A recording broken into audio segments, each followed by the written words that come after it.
Saudara-saudara, pernahkah saudara menghadapi jalan buntu dalam hidup saudara? Atau pernahkah saudara benar-benar berjalan di sebuah jalan dan tahu-tahu di depan sudah tidak ada jalan lagi? Jadi saudara masuk ke sebuah jalan atau gang, tiba-tiba buntu. Apa yang Anda lakukan waktu Anda ketemu dengan jalan buntu? Tunggu di depan, ya. Jalan buntu. Terbukalah jalan buntu. Atau saudara berdiri dan saudara harus balik kembali. Pernahkah saudara meniti sebuah jembatan dan tiba-tiba di depan sudah tidak ada yang dipijak lagi? Maksudnya di zaman dulu jembatan dari gantung atau jembatan dari bambu atau jembatan dari kayu, dan saudara harus meniti dan tiba-tiba sudah tidak ada lagi. Tidak ada yang harus dipijak lagi. Saudara harus kemana? Kembali. Pernahkah saudara berdiri di depan tembok, dan kalau saudara berdiri di depan tembok seperti ini, apa yang bisa Anda lakukan? Kalau saudara menghadapi tembok yang tebal, tinggi, saudara tidak bisa melihat apa-apa di depan, hanya tembok yang ada di depan saudara. Apa yang saudara lakukan? Meratap, ada tembok ratapan, ya kan? Nah, saya mau mengajak saudara-saudara belajar berziarah ke masa lalu. Saya membaca sebuah buku yang cukup bagus. Buku itu mengingatkan kepada saya, ternyata di dalam budaya Israel, di dalam budaya Yahudi, itu ada kebiasaan ziarah, berziarah. Kenapa ada orang yang berziarah ke Tanah Suci? Untuk apa? Kenapa ada orang yang berziarah ke Mekah? Untuk apa? Karena ternyata ziarah itu punya nilai. Berziarah. Nah, terutama, saudara-saudara, ada waktu-waktu di mana dalam kehidupan kita, hanya yang kita bisa lakukan hanyalah berziarah ke masa lalu, mengingat masa lalu. Tidak ada yang bisa kita lakukan. Ada waktu-waktu Anda berdiri di depan tembok, saudara tidak bisa apa-apa. Yang bisa Anda lakukan adalah mengingat ke belakang, seperti tadi. Mengingat ke belakang, remember the past can redefine. Saudara bisa mendefinisikan kembali apa yang pernah terjadi. Definisi Anda bisa berubah sekarang dan dulu pada waktu mengunjungi kembali tempat itu. Jadi saya pernah mengikuti apa yang namanya Jalan Salib. Pada hari Paskah di kota Cebu, saudara, kami pergi mengunjungi suatu tempat di mana orang pada mengikuti Jalan Salib. Di tempat itu dibuat seperti miniatur Golgota, miniatur kuburan, miniatur tempat penyiksaan Yesus. Orang pada mengunjungi tempat itu, berjalan, ada yang menangis, meneteskan air mata, mengikuti salib itu pada waktu Yesus berjalan dari tempat penyiksaan menuju Golgota lewat Via Dolorosa. Ada makna baru pada waktu Anda bisa redefine, mengunjungi dengan mendefinisikan kembali arti. Anda harus punya kemampuan untuk mengunjungi kembali tempat-tempat, peristiwa-peristiwa yang pernah terjadi dalam hidup saudara, tapi dengan kacamata yang baru. Itu namanya redefine. Keluaran pasal 4, ayat 21. Firman Tuhan kepada Musa, pada waktu engkau hendak kembali ke Mesir, ingatlah supaya segala mujizat yang telah kuserahkan ke dalam tanganmu, kau perbuat di depan Firaun. Tetapi aku akan mengeraskan hatinya sehingga ia tidak membiarkan bangsa itu pergi. Ada sebuah perintah sebagai seorang pemimpin, Musa akan diizinkan berhadapan dengan Firaun yang keras hati, keras kepala. Musa yang sudah tahu siapa bapak angkatnya yang keras hati, keras kepala itu, dia akan berhadapan dengan kesulitan demi kesulitan demi kesulitan. Sudah berkali-kali Tuhan melakukan keajaiban, Firaun tetap tidak mengizinkan umat Israel pergi. Nah, dalam situasi jalan buntu seperti itu, yang Tuhan ingatkan, yang Tuhan perintahkan kepada Musa adalah ingatlah, remember. Pada waktu Anda sedang diizinkan dengan kesulitan, tembok, jalan buntu, jembatan yang putus atau di ujung tali dalam kehidupan saudara, hanya ada satu yang bisa menguatkan saudara, ingatlah. Apa yang diingat? Bukan kepahitannya, bukan sialnya. Ingatlah mujizat. Ingatlah perbuatan Tuhan yang besar. Makanya jangan heran saudara-saudara, di dalam perjanjian lama, saudara akan bertemu pada waktu umat Israel menghadapi kesulitan.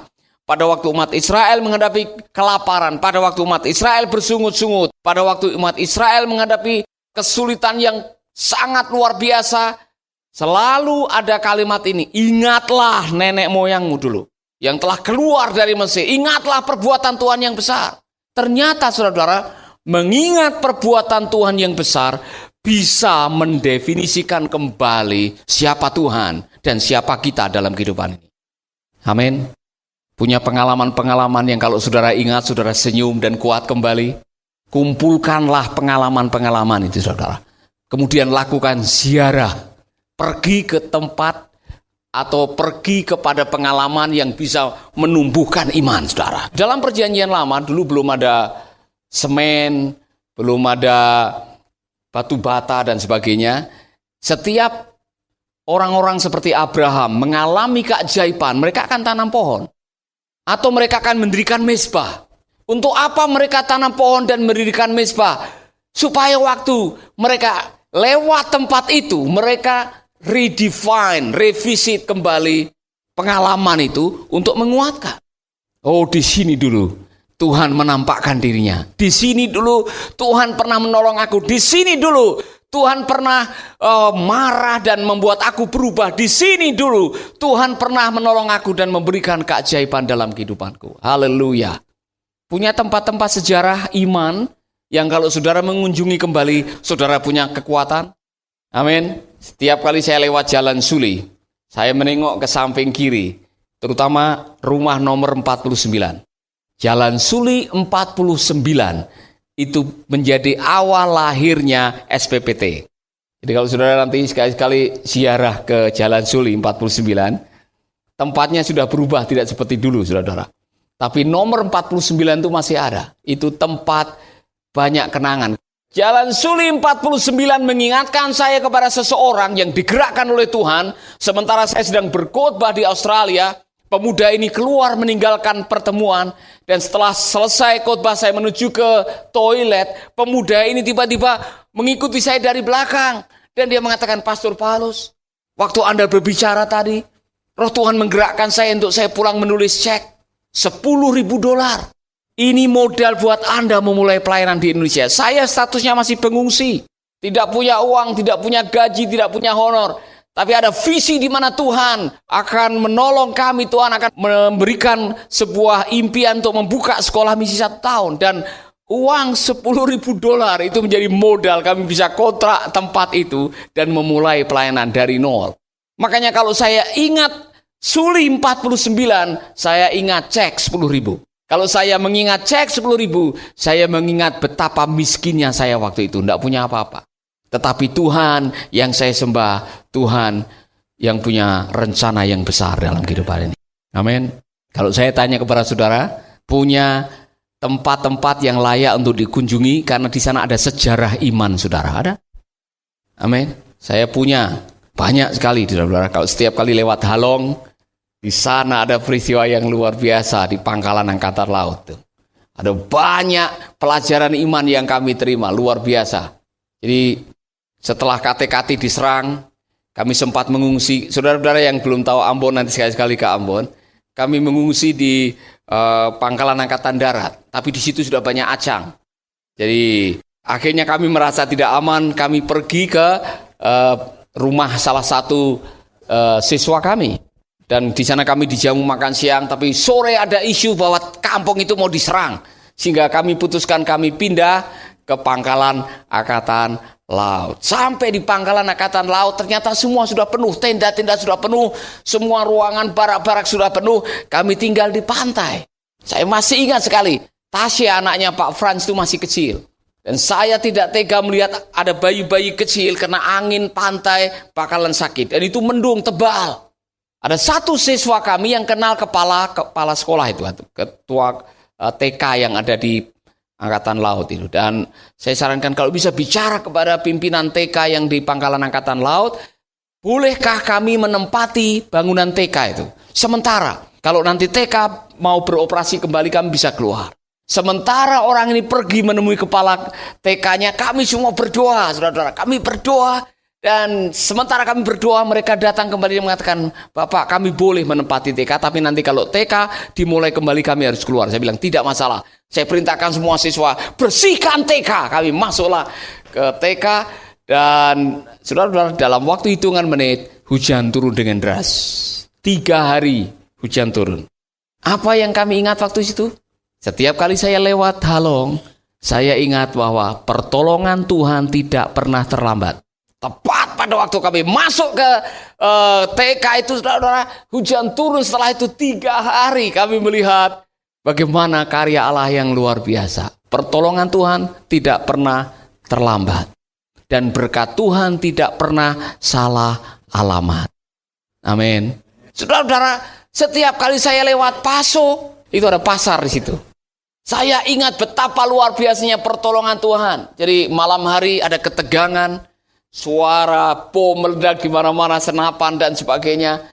Pagi hari kami dengan siswa namanya STEMI Manahutu dengan yang lain, kami mau menuju ke Suli, membagi sembako untuk pengungsi yang ada di sana. Pagi hari waktu kami naik Kijang, itu jalan dipalang-palang, batu diatur di jalan, ada pohon dirobohkan, dan saya tahu ada ketegangan di situ. Pada waktu mau masuk di pertigaan Paso itu, mobil kami di stop.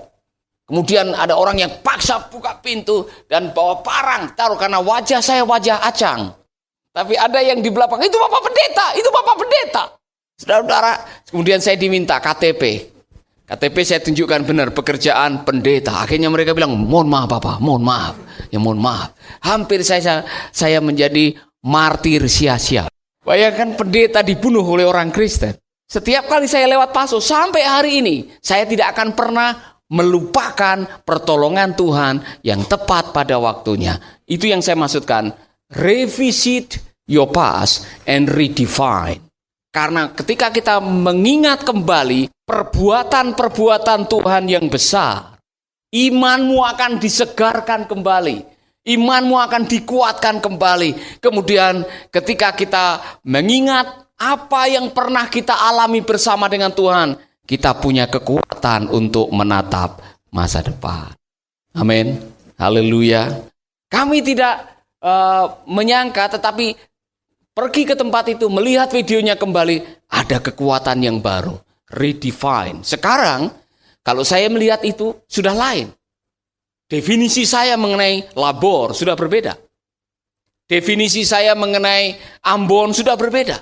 Ternyata, definisi yang baru, revisit and redefine. Tuhan memakai semuanya itu untuk kita bisa mencapai rencananya. Amin.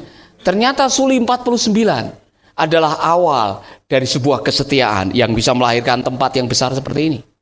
Kemudian definisi kita berubah. Allah kita, Allah yang luar biasa. Oh, setialah dengan yang kecil. Setia dengan apa yang ada. Maksimalkanlah potensi karunia yang Tuhan berikan dalam hidupmu. Suatu saat engkau akan mengunjungi kembali pengalaman yang dianggap sepele bisa menjadi sesuatu yang besar. Haleluya. Ingatlah. Redefine. Amin. Sahabat, Anda baru saja mendengarkan program Making Life Better. Hubungi kami di 0811 3901 144 atau 0811 3901 140. Mari dukung pelayanan Making Life Better melalui rekening BCA 6690300525. Sekali lagi, 6690300525. Atas nama Paulus Wiratno. Terima kasih, Tuhan Yesus memberkati. Making life better, bikin hidup lebih baik.